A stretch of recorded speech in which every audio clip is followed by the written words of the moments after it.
Alright, so I watched an anime recently called Mysterious Disappearances. I think this one isn't really a solid recommendation. There are plenty of flaws, but I'd be lying if I said I didn't enjoy it and wanted to share, so there you go. What is it about? The life of a lonely adult in their late 20s isn't a picnic. A dead-end job, a creepy horny coworker, and a crushing weight of hopes and dreams of youth, screaming, where did it go so wrong? Of course it doesn't take much for one to look for an escape, only it proves to be so much more than Sumirako ever bargained for. So it's a story about random mysteries which happen around the everyday life of this 20-something.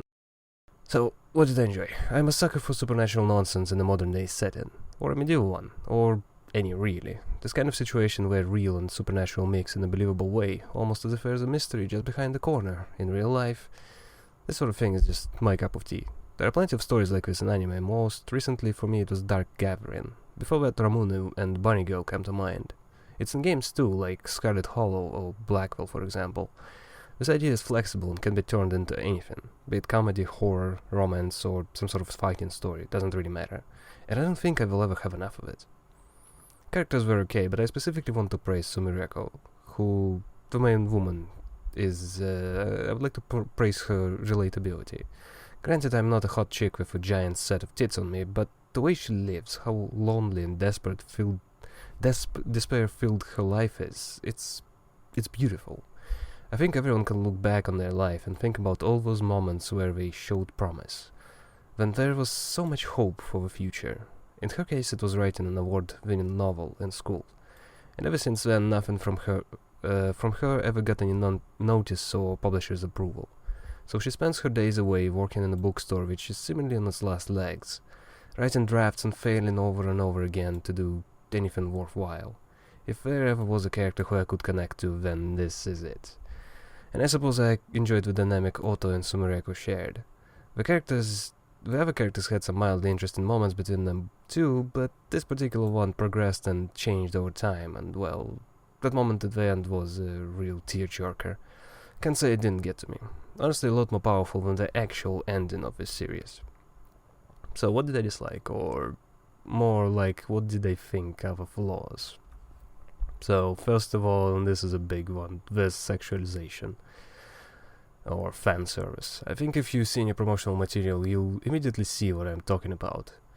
Sumirako is sexualized fairly often, sometimes wearing very, very little, or nothing at all. There are times when schoolgirls are also wearing next to nothing. There's a bath scene, and there is even a creep character who fantasizes about seeing everyone naked. The main guy, Ren, is sometimes making certain comments too, but overall with him it's somewhat tasteful. Also, he is lusting over a woman who is, well, an adult, unlike the usual anime style of being creepy to schoolgirls. So I guess that's a saving grace here.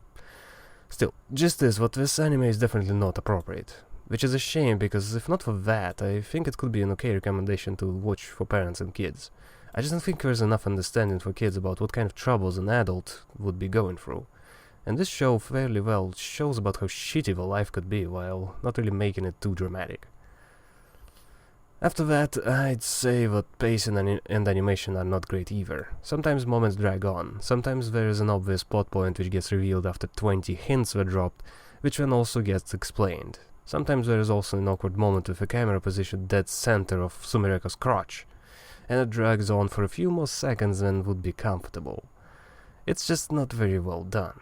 Also, Ren's powers seemingly come from his eyes, so he often walks around with the eyes closed, which, with how often his close-ups happen, almost feels like a cop-out to save time on the animation. Because he does sometimes open them with no superpowered results. So you wouldn't assume that it drains his mana or something just by opening them. I don't know how it exactly works, but the point is, it feels lazy. Whatever. And I guess lastly I'd complain about the ending, which is huge spoilers territory, so I'll just say that it was lazy and felt unearned. It's like there was supposed to be another season and it got squeezed into an episode. And the dynamic in general was a bit weird. Ren should have been older. A bit of a cougar situation going on, but whatever. So yeah, it's okay.